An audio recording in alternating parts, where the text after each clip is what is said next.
Welcome back to What the Flag. Look, we have a few different tournaments. It is flag tournament season. Last weekend, we had the first ever D1 flag football championship when it came to the Fiesta Bowl in terms of 8 different teams there. We've got King Bowl this weekend. We've had Adria Bowl before that. We're starting to build up to Big Bowl and Copenhagen Bowl and Capital Bowl and all the bowls. Bowl season is upon us, which also means the weather is finally nice, depending on where you are in the world. Northwest England, still not great, but totally fine. Guys, how have you been? We have not seen each other in forever, but let's go with Yaz, because you always have the best names. And Yaz is eating rice and having a cuppa, so hit us with it. What's new with you, Miss Yaz? Did both before we started recording, had some rice, had a cuppa, ready to go. What's new? Nothing too crazy. I mean, well, I say that. I'm going back to the States this season. So I guess that's a little bit of news, I suppose. But yeah, straight into the thick of it. Flying out on the 27th, we have our first game on what is the UK bank holiday first weekend, but obviously not a bank holiday in the US. Against Baltimore. They were the ones who got promoted last year from the Div 2 into the Pro Prem, and it's what they call the Battle of the DMV, because obviously Baltimore is like an hour and a half away from DC, so it's a big game, and hopefully a hype one with a good crowd. But apart from that, just it's the preparation, the lead up. I'm staring at my kit bags. And I have been for the last week or so, knowing that at some point I'm going to have to drag them out and go through them, because you just accumulate a ridiculous amount of kit. I'm sure you guys must relate to that wholeheartedly. But, the more you travel, the more teams you visit, the more places you go to, every time you have to pick up a jersey or you just have to pick up a top. And then before you know it, you've literally got like 2 huge duffel bags, even more, possibly wardrobes for yourself and Kenny, of stash that I have no idea what I'm going to do with. But hey, maybe one day I'll make a big patchwork duvet. Who knows? And if I can, I'll make you one too, because I feel like you guys need one. Well, you'll know by our next episode, we'll know how your first game went. So we will be staying tuned, waiting to find out. And I know, Ken, you had something to say as well. I've got questions. So first of all, isn't the DMV like where you go to get your driver's stuff done? Yes, Department of Motor Vehicles. It also stands for DC, Maryland, Virginia, because they're all so close together. You can basically just drive through them. They refer to it as the DMV. The way you say Maryland. Maryland. Mary had a lamb. Yeah, like cookies. Maryland. Maryland. It's not Maryland. It's It's Maryland. Maryland. Land of Marys. No, Mary did not have a land. It was. The Americans took the English language, okay? It's Maryland. Baltimore, Maryland. Maryland. She's going to tell me that I'm saying Pittsburgh wrong. What? Pittsburgh? What? Pittsburgh. Oh, dear. Pittsburgh. My second question is, have you played, and I know we know you're coaching, coach and tackle. Winning. Played or practiced at all since last year? 2025 or autumn? I mean, since September, I've done a little bit. I haven't done anything in comparison to what I would have done. But equally, this time last year, I was recovering from injury and still went out there and was okay. So I've done more than I did last year. But yes, okay. But probably not as much as I should do. But I've spent the last few weeks, if I'm honest, just really focusing on my strength. I know for a fact, especially over Christmas and stuff, I kind of neglected just general conditioning for me. I was in a place before, especially pre-injury, where I really enjoyed running and I was good at it. And, I really wanted to focus on sort of this quarter, getting much better at running again, and also just lifting heavier. I'm sure you guys have the same thing. When you know you can do something, sometimes you don't always do it. And I know I could lift heavier in the gym. I know I could push more weight. So I've really been trying the last few weeks, especially say the last 3 weeks, really trying to push heavy and really sort of get like get my maxes, like really showcase my strength again, which is what I have to shout at Jackie for. Like last year, when we Jackie Duncan. Jackie Duncan, yep, Shout out, left yeah. guards, shout out Jackie, really pushed me to do that because obviously she does strong woman competitions and her like the whole premise of a strong woman competition is picking up heavy things and being able to move them with force and with speed. And if that's one thing she really helped me with last year is like being able to push myself even in those sessions when you're on your own and you haven't got someone to compete with, and like really just being able to push yourself. So that's like something I really want to focus on going into this season because I think, Because yeah. Sorry, sorry go. to jump in, sorry to jump in because it's interesting. It's probably going to link into what the topic we're gonna discuss in a bit. But I've always found whether tackle or flag, conditioning was kind of conditioning, but it's not the same as being football ready, right? So are you just kind of the football piece of it? You're just going out there and like que sera sera, Um, like yes and for the young folk in the audience, that's just the way of saying What whatever will be, will will be. be. Yeah. no. Yes and no. I would say like the gym stuff that I do, although conditioning is conditioning, I think when you play football, what you do is very obviously for a sport. Mm. The way you like you have to exert force and the way you might have to throw things or the way you might have to test your balance or your strength. I think sometimes when I'm in my gym, you kind of get those like, is that what you should be doing? What is she doing? Yeah. Yeah, basically. And although I agree with you, conditioning is conditioning and that should be a part of the sport, I think there's a lot that you can do sort of like in the gym that will help with that. I think for me, like as a tackle, I don't think my hand positioning has ever been an issue. I think that's something that I've worked on mostly actually probably like in training is like hand positions, like hitting, like being able to be explosive. But I actually think because I'm a tackle, my footwork is the most important. So where I can, it's about finding those like step over drills, like trying to get as much plyo in as possible, as much like explosive force as possible, trying to get all of the sort of balance stuff, like with med ball work and resistance band work where I can, and just trying to really get my footwork up. And again, like I think it links back to my running. Like, I want to be a faster tackle, especially on things like my pulls and stuff. So I'm trying to work on other things that will make me better on the field, and then hopefully when I get training when I'm out there, I can sort of add it all together like a algebra. And then one final question on this, and then yeah, give us. No, it's not a question. Well, it is. Give us the bold prediction for this year. So we know last year you ended up all American. Is that accurate? Yes, yes, yes. So one bold prediction for this season, please. Um, I'm not going to make it about myself. I'm going to make it about the team. I'm going to say we're going to win it this year.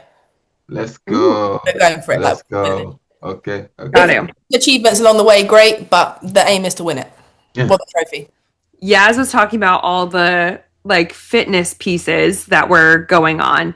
And to be honest, like I think one of the things that's happening now in flag is understanding, there's never really been sports specific training for flag football. And I think we're starting to get into that. And there's a lot of like lack of understanding around kind of, there's a lot of similar exercises that you do in tackle that we do in flag from like a producing force piece. And I think it doesn't always have to be heavy weights, which, we love heavy weights. I can't lie. I am a heavy weight addict, but like learning how to just be controlled, and you don't need to have as many reps, and how to like program and build and, build towards different competitions. And, I love that you're doing such a mix of things where it's, plyometrics and strong woman, and then everything to kind of combine that. I think that's what makes such a great athlete, and ultimately it only takes like a couple games to really get back into that football fitness. I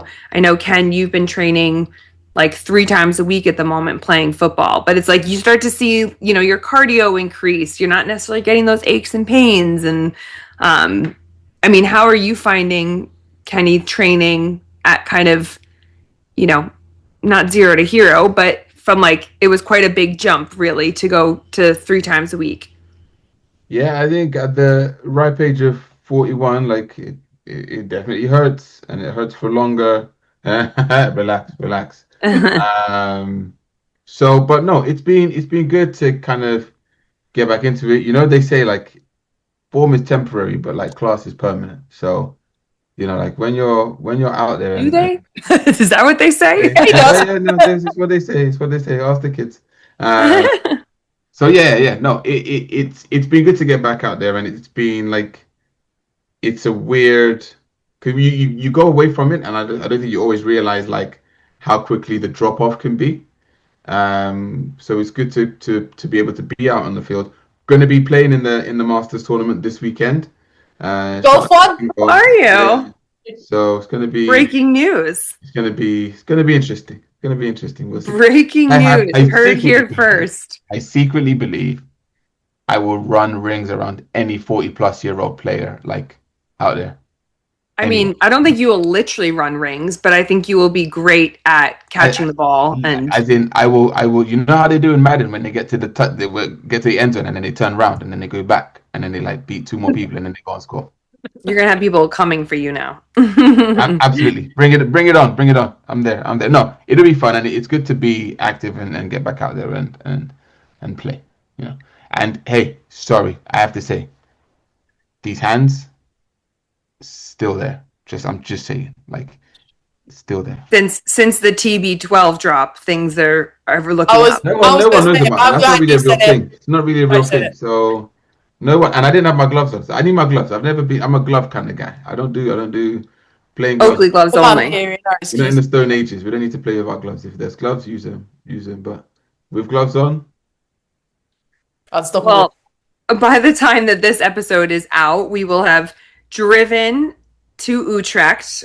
Blessing has joined us for the first time, so it's a nice little adventure. We have a Jukes women's team, and we're just going to keep diving into the conversation because ultimately we are going to be all King Bowl, just kind of talking about what's going on, the teams that are playing, but it's pretty exciting. So the Flag Masters is happening on the Friday. Team Black versus Team White, and I actually love the jerseys. You're gonna have to look them up. I really hope that the jerseys actually look like that. It's like digi, like 80s looks. I do love them. We also have the Heir to the Throne camp, which is happening pretty much at the same time. So make sure you're so there. it's going to be the women's clinic first, and then the Masters tournament will happen straight after that, pretty much. So it's going to be, yeah, it'll be good. So it'll be good fun. And then we've got obviously the women's and the men's teams kind of all been announced already. So you've got the men's group A, Molasses, United Athletes, Jets, Badgers, Lions, Hunters, Team B, Panthers, Aberdeen, another French team, Pioneers, the Irish Sea. I mean, these are like flashing through, guys. It doesn't really allow me to read them out as much as I would like to. Can we please acknowledge that this is Phoebe, who, when we were last year in Paris, all of a sudden turned around and was like, "Oh, bonsoir, la la la la," and we were like, "You can speak French?" And she was like, "Oh yeah, like I just speak French." normal. Just turned around and said, "Oh, another It's French." flashing. It's like flashing on the screen. It was like too much. Yeah, I think there's like eight. There's 8 groups, Yeah. or maybe even 10. 8 groups. Yeah, you've got Probably- an Irish, a probably. German, Netherlands. Sorry, I'm not naming them anymore. We're just going straight into it because then you end up with Group C. I mean, this is huge. The hyenas, orcas, shakes, foxes, wolves, a lot of vipers, a lot of animals in that group in particular. Animals, rodents, whatever else you got in here. Group D, phantoms, addicts, emperors, kings, Vikings, lions. Are these grouped based off of their names? I'm I feel starting like it with must be. Like, this one's like Someone's pride. having fun. Someone's Literally. having fun somewhere. But yeah, I think it's a ton of teams. I think the shout out. Kenny's like, enough naming the teams. Yeah. That's like 6 per group, right? And there's 8 groups. Yeah. It's great. It's great. But I think the organizers do such a great job of fitting all those teams in, making sure everyone plays. Elias, Hey, how old do you have to be to play in the Masters? men's is 85, the year 1985 or before, 40. I wasn't born. Then. basically. And then I think women's is 41. 35 or above, I think. I could play in the Masters. Yeah, you can play in the Masters. Is that? Why didn't no one tell me about the Masters? No. I want to play in the Masters. You should probably sign up. I'm old, isn't it? 36. Hey. Exactly. Thank you, Yaz. Thank you for bringing the energy. You're welcome. Mm. If Kenny chanted his age like that, maybe I would Oh, I dance to know, it. you got to own it. Who cares? And he's not doing that. Nobody's going Okay. to change their time.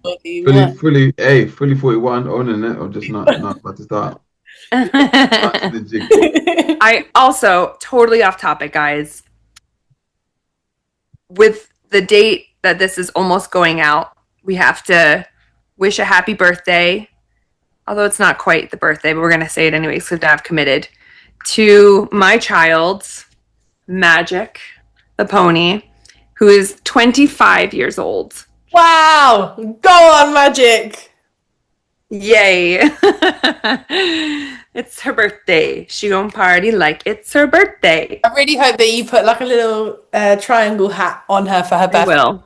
I will. I'll send photos. When we're all back. And I make her a little molasses cake. Treacle cake. She loves it. I love that. I love to see it. Yeah. I know. It's beautiful. So, yes, King Bowl is going to be terrific. We've got Heir to the Throne, which is going to be great. The new jerseys have dropped. First 50 to sign up will be guaranteed a jersey. So that is amazing. We'll have a Duke shop set up. It's just going to be fun. Blessing's first time out there. We did try and recruit Yaz. Unfortunately, she is playing, but that could have been her first opportunity to come and play in a flag football tournament. We have recruited some others, though. I'll see it well.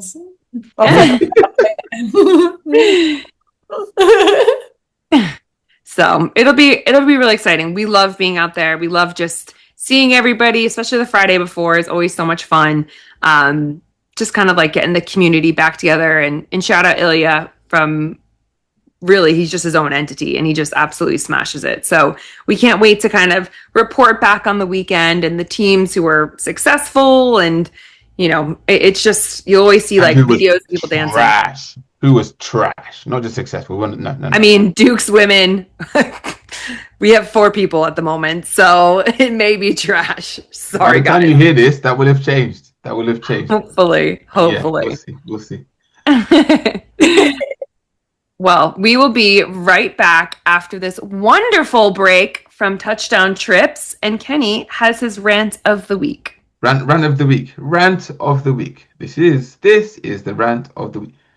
Why are teams running 40-yard dashes? Again, why did you say why so many times? Literally, why? Because it's why. It's emphasis. Like why? Why? Oh, why? Okay, that's better. Why? Do it that way. Why? Why? Oh, why? Oh, why? Why? Why do teams run 40-yard dashes? Why do we? A lot of the measurables that people do spend a lot of time. I know some teams that get expensive people in and equipment and all that stuff to measure everyone, and then all those results. I love that you've gone for expensive, not qualified. Well, yeah, expensive. I feel like qualified people, no? No. If you get the same person to time the timings, their timing might be wrong, but it's the same wrong level of wrong for everyone. Does that make sense? I hope it does. Let me do my rant. Why are we measuring those things? You get those results, and for the majority, those results sit on a shelf somewhere, gathering dust, till next year you come and record the same things again. For that to sit on the shelf next to the ones from last year and nothing to be done with it. And I know some people will say, no, not us, we do it better than that, we do it. But I can guarantee there are athletes listening to me right now, I'm one of them, who did those tests and then nothing happened with it. Like and my ultimate thing is, look, I'm not naive. I'm not like, okay, like let's be fair, whatever, right? If you're a team like USA, I think it's acceptable. Mexico, I think it's acceptable.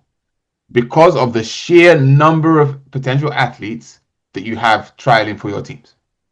The player pool is absolutely massive, and so I can understand you setting some level, some cutoff point where, hey, if you're not running a 40-yard under 4.8 or whatever, like chances of you making this team are slim to none. Thank you very much. Goodbye. See you later. But if you're having to run open trials to identify your players, you've got no business. I'm sorry, I don't believe you, because I don't believe It's the sprint time that's going to make that bigger difference between who you select and who you don't. At that, in that phase, at that state, in that area, environment, you could have better players who aren't maybe as physically gifted as worse players. So ultimately, stop doing the stuff because it's what you see in the NFL draft. It's the only reason. It doesn't make sense. And even then, an NFL field is 100 yards and they run 40 of it. 0.4%. I checked. Right?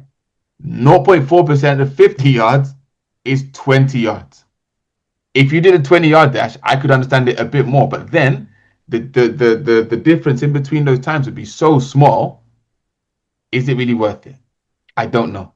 I think the thing is, like, people will use the 40-yard dash to do the 10-yard markings to see what your sustained speed will be. So you measure at those different speeds. I don't think it's necessarily people are recording the 40 to know what the 40 is, but I think we're also getting to a point where you need to have some sort of measurables. I'm not saying the 40 is correct. I'm just saying there needs to be some sort of measurables that you can use at the end of the day. Like, all right, I know this player plays like this. You can measure how many drops or catches or flag pulls or missed flag pulls. You can't really measure character, but you can have some sort of measurable that's like, hey, I'm really stuck between these two players. Everything else is exactly the same. Maybe this is what's going to make me choose them. But I hear you. I don't think 40-yard dash is the same. And I think the problem is, unless you have the machine, the same people recording all of that, well, ultimately you're going to be in a position where it's never the right, like, we've done 40-yard dash so many times as GB, and it's been on grass pitch, on turf pitch, indoors, never the same environment. So you've got so many variables that actually it doesn't really make a difference. And it's that because I do hear you. It's that analysis piece that is important. But I'm like, I feel like that's the bit that if more people were doing that analysis, I could be like, yeah, okay, valid. You're using it for something. I'm like, I think there are so many things. If there are two players who are very similar in terms of attributes, performance and so on and so forth, I think there are so many things you go by to make a difference, to differentiate between them before you get to one runner, I don't know, 4.7 or one runner 4.8. There are so many things you get to before that. So I think for me it's a bugbear. It's the time that's wasted because also it's if you had players, I will finish on this, I promise. If you had players for like huge amounts of time, 2 week, 3 week blocks, yes, you could do that in there because okay, it's a good use of the time perhaps. But if you've got most teams I know practice for a weekend. I know there are some anomalies in there or 4 days, 5 days, whatever. Like, do you really have the time to run everyone through the? There ends my rant. The rant was a segment. Thank you, everybody, for tuning in. So in this kind of second part of the show, I want to kind of talk about. There's a lot that we're seeing. There are a lot of. It's not just. I think it's more than just hints now. There's a big surge, a big move to professionalize flag, monetize it, make it a thing, whether from a media standpoint, from a playing standpoint, but really with a focus on players and coaches, right? We're not going to talk about the commercial side of it and all of that stuff, but and I think it's also we can look at the college piece in the States. I think that's a big element of it. It's not just in the States. I think there's a part of it in Mexico as well. There are a lot of players and coaches who will want to be involved in these kind of more professional leagues. So more than just the amateur, more than just the hobby, more than just the pastime. What kind of things should people be doing to prepare themselves for that, to be ready or stay ready? Is that realistic, or do we look at it as a brave new world where like, hey, we're gonna have to find out as we go along? I think it depends on where the talent is coming from, in the sense that depending on what your background is, will, I guess, define your approach to how you get into professional sport. Because I'm assuming like there'll be some level of like trial for a team Yeah. or some level of like measurable. So, 40-yard dash. Um, Don't do it. Don't do it.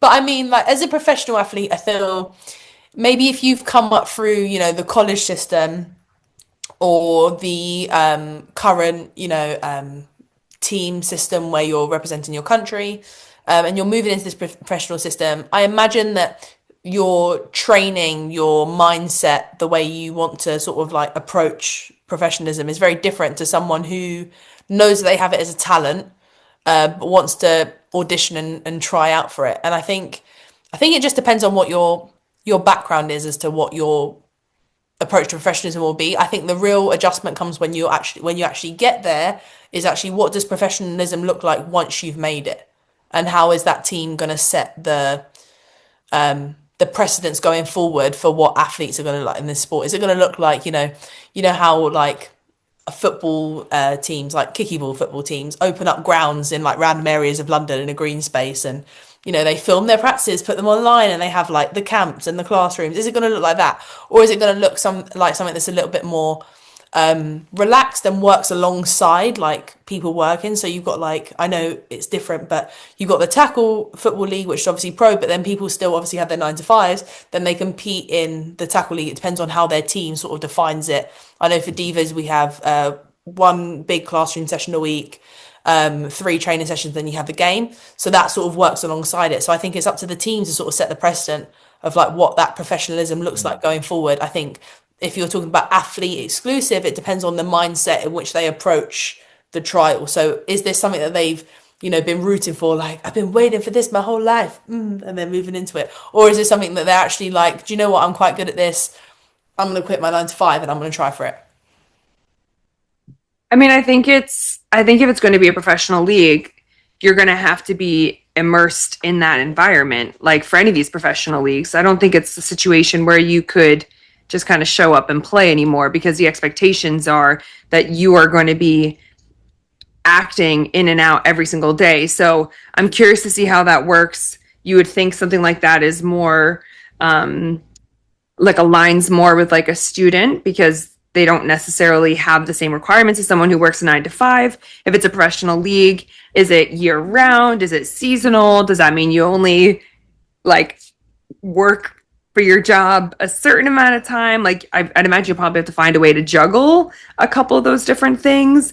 But I think it's hard if you are now a full-time employee somewhere to jump in and be acting. I think there's things you can do to act like a professional, but I don't think that there's enough hours in the day to allow you to really truly live like a professional in terms of your S&C, your recovery, your nutrition, your sleep alone, getting your full 9 to 5 done or whatever that is. So I think there's a bunch of different things that play into it.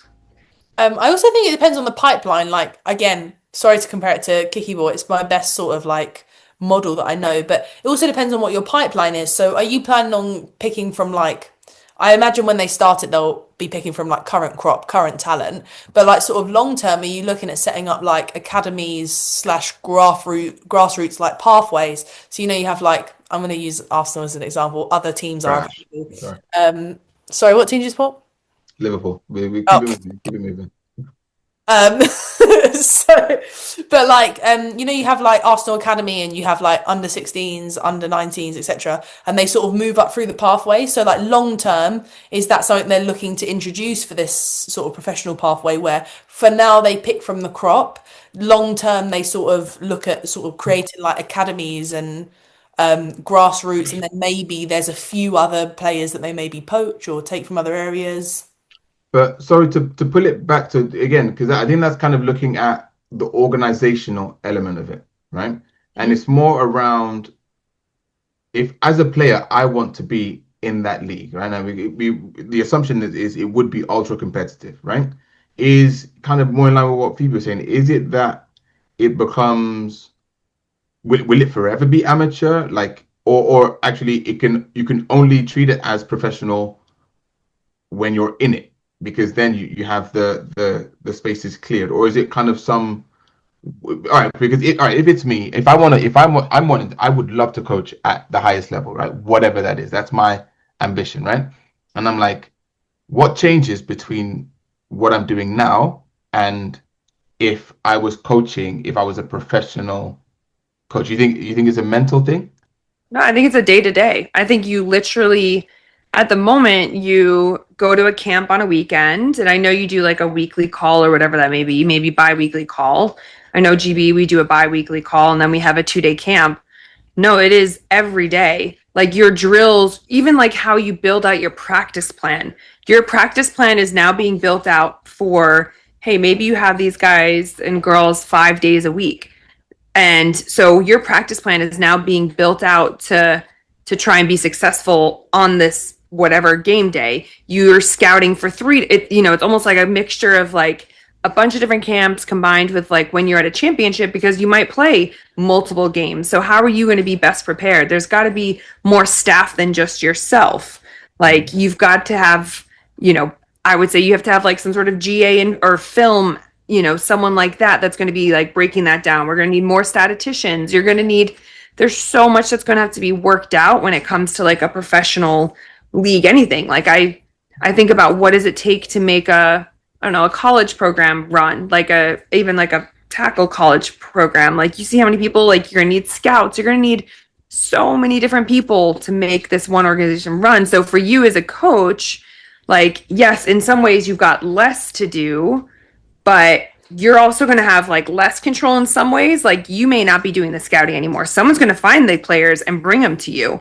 And you're going to be like, yeah, these are the people. It's no longer, hey, I know this guy who knows this person, who's got this person. There's been a lot of that, but there's going to be measurables. There's going to be things that will mean, maybe someone you chose in the past wouldn't make it, or maybe someone you thought was or wasn't ready in the past is now ready based off of the requirements, or maybe even the fact that someone can't quit their full-time job. Like there's so many new variables that come into play. Yes, I'm gonna cut in. I'm gonna cut in. I know you're waiting. But so again, so it's like so. No, because I think what you've both painted is quite a clear picture of all the possible, excuse me, eventualities, right? That it could be because no one really knows what it's going to look like. Taking that as the reality, right, which is we don't know, how do we then prepare? It has to be someone, right? And assuming it's not going to be all just people from the States, which could be an assumption to some degree, how does one get ready? Is it about putting yourself in a space? Is it about living your life a certain way, or I like think anyone you listening to us, what do they need to do? I think they have to live their life a certain way. And I think you have to make sacrifices. I think there's a lot of people out there who are not prepared to make sacrifices. And they Oh, think that they name want, names. Sorry, no, sorry. no, I think that they want to have this role. I'm going to use an example. I was with or not an example. I was with two of my really close friends in the States, and they're people that get it, right? Like, those people who just like understand it.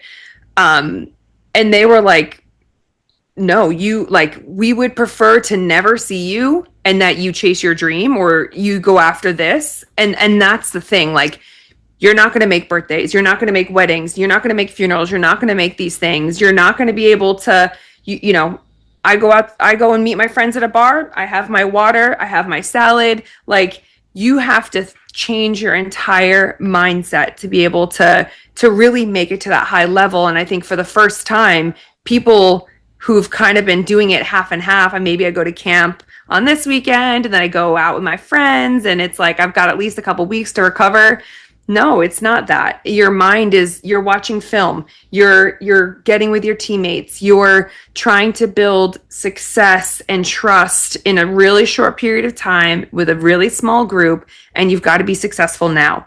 It's not, hey, this was fun, I love this. Like, yeah, there's going to be a lot of great perks, I'm sure, but it's a job. And the second you take someone's fun and make it a job, a lot of people really struggle with that. And so I'm fascinated to see those, you're going to have social media obligations, you're going to have media obligations, you're going to have things that, feel like work that may not be the flag part of things. And so I guess I think about that's probably where people might be shocked the most, is the sacrifice side of things. Wow. Really well said. Really, really well said. That was yes, you have to go. I can't say anything after that. I can't. Yeah, no, I was just gonna say I can't agree more. Like earlier on, I pointed when you were talking, I pointed to my head, and you were like, "What? You know, what makes it different?" And it's just all about mindset. Like you have to be in a position where you are just willing to do what it takes, and like that's the bottom line of it. Like things you miss, things you don't get to see, things you don't get to participate in, things that you miss out on. Like not everyone is prepared to make those choices, like, and that's, I think that's the line between it being a hobby and it you being a professional, is that knowing when those choices have to be made in order, and like Phoebe said, those sacrifices have to be made in order for you to be the best at what you want to do. I posted So a oh, story the other day because I found a quote. I love good quotes. But the quote was, "You can't have $1 million dream with a minimum wage work ethic."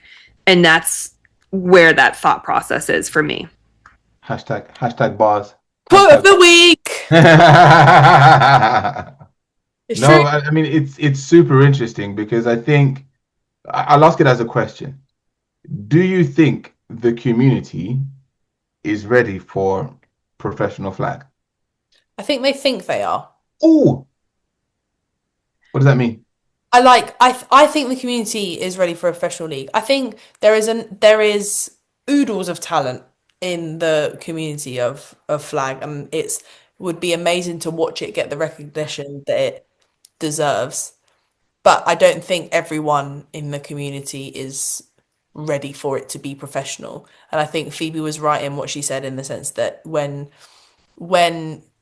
your sport isn't as fun anymore because you have to make certain choices, it becomes a bit of a sticky one. I mean, look, maybe when there's money involved, people may change their minds, but it's more than just that. Oh, I have to go to the gym and lift 3 times a week, and I have to get some sprinting in. Like it's your whole life has to change, and I just don't know if everyone in the community that thinks they're ready for it are ready for it yet.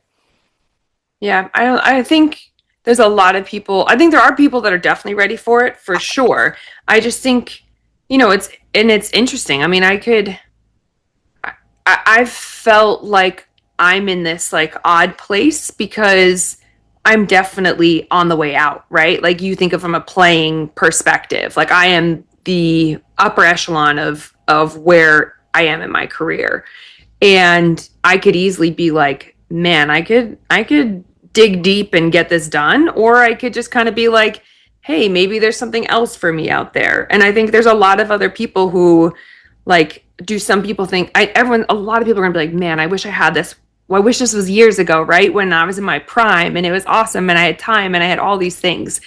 And then there's an element of, I don't know if I can do this. Like, I don't know if I can put myself through this, and my family sacrifice and friends, and I don't think it's necessarily a negative thing. And I think everybody's situation is so individual when it comes to what the future looks like. And there's going to be people who are, there's no doubt, going to miss out on a great opportunity. And they may have been ready 5 years ago or 2 years ago. And, that's something I think a bunch of us will have to carry with us going forwards. But I do think there's a lot of people that are going to have to dig deep and learn about a side of themselves that they may never have had to learn about before. And there's going to be a lot of learning, because this is a brand new adventure, whatever it looks like. And I know, Mona Stevens has talked to me about, like, there's a pro league in the terms of like the top 100 players or top 30 players that's happening.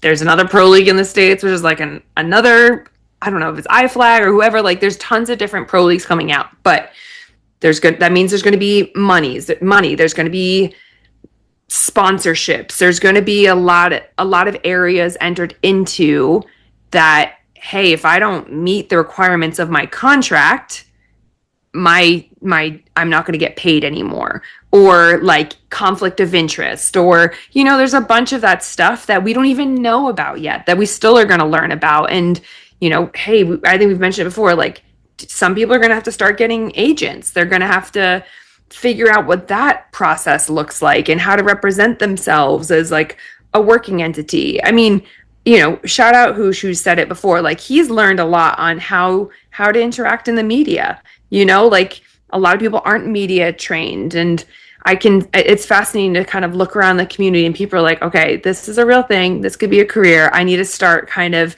heading this certain direction to make sure that I'm not getting left behind.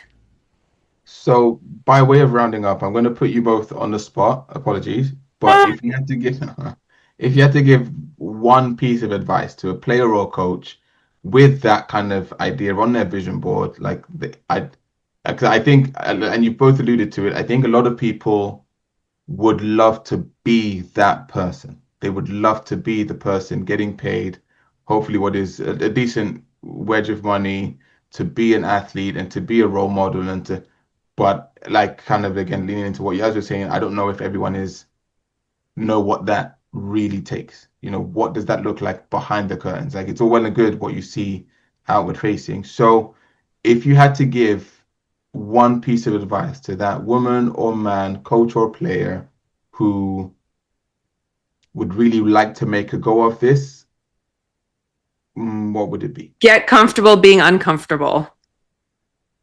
Okay. Mine would be know who's in your corner and use their support to propel you. What's yours, Kenny? Oh, it would be kind of double barreled, cheating a bit, but it would kind of be like as bad as you think it will get, it will probably be worse. But then like this too shall pass. You know, like it's as bad as you think it will get, it will probably be worse, but it gets better. Do you know, like Who on knew the we'd other ever get side of that that. on the podcast? Say I again? feel like is that like relating to like there's a lot of big fish in small ponds and now you're all going to be big fish and or big Exactly. you're going to be small fish in a big pond. Is Yeah. that what you're meaning? Like because it would be hard I think on your confidence if you're like, "Oh, I've always been the best." Well, now you're surrounded by the best. It's like when guys get to the NFL. Like Mm, they've been 5-star athletes. They might have been drafted in the first round, but like now everybody there yeah. is has quote unquote made it. So, yeah. I love that, guys. What the flag? Another week, another awesome chat. Make sure everybody stays tuned for more What the Flag action and that you like, subscribe, and ring the bell.